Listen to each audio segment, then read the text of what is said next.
በተለይ በፈውስ ስጦታ የሚያገለግሉ ሰዎች ሶስት መሰረታዊ ነገር በጣም ያስፈልጋቸዋል። አንደኛ በጣም በብርቱ መጸለይ ያስፈልጋቸዋል።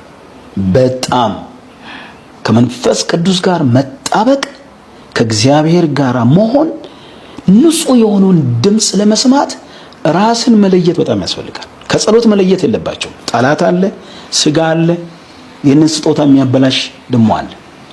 ስለዚህ ጸሎት ያስፈልጋቸዋል በጣም። ሁለተኛ እነዚህ ሰዎች አማካሪ ያስፈልጋቸዋል። የሚያማክራቸው ሰው ያስፈልጋቸዋል። በቅርበት የሚመክር ሰው፣ ክፍተቱን አይቶ የሚነግር ሰው ያስፈልጋል። የሆነ ሰው ከጌታ ቀጥሎ በላቸው ላይ ሰው መሾም አለባቸው። እውነቱን ለመናገር ከሆነ ከነሱ በላይ ሌላው የምጸልይላቸው ግሩፕ ማቋቋም አለባቸው። ስለነሱ ምጸልይ የቀጠና 2 ሙሉ ወንጌል ቤተክርስቲያን የፈውስ አደረጃጀት ልንገርሽ። እኛ ይህንን ፕሮግራም ስንጀምር ጸጋው ስመጣና ስናገለግል ያደረግነው ነገር ቢኖር የመጀመሪያ ጸሎት ጓድ ነው አቋቋም ነው።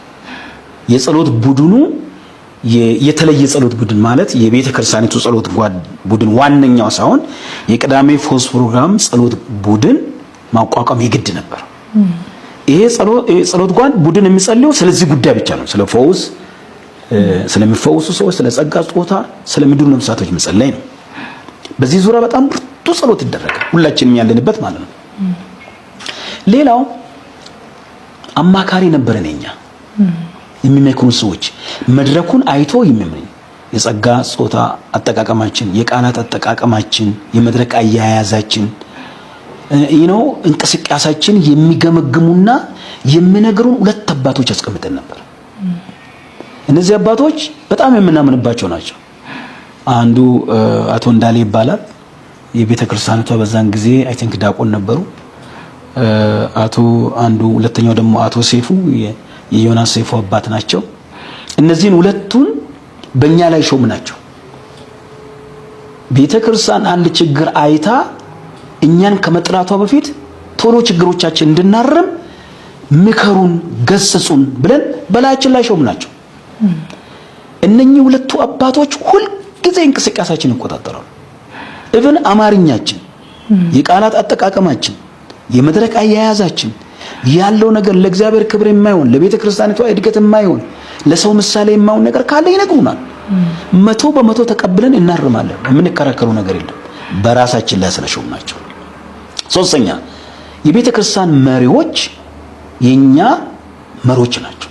ከእግዚአብሔር በታች አለቆቻችን ናቸው። እነሱን እንሰማለን።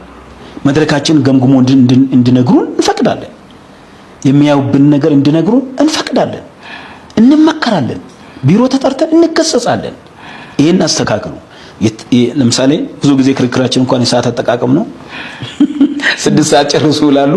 ነገሩ ይቀጥልና እስከ 9 ሰዓት ይሄዳል። በኋላ እንኳን ፈቀዱልን ራሳቸው አይቶ እና እግዚአብሔር ከሰራ ነፍሳቶች ከዳን ምን ቸገረን ብሎ በኋላ ፈቅዶልናል። እና ይመሩን ነበር። እነጋሽ መርድ በቅርበት ሆኖ ነበር የሚከታተሉ። ቃል ስናካፍል የቃል አቀራረባችን እርስ በርሱ የተጣረሰ እንዳይሆን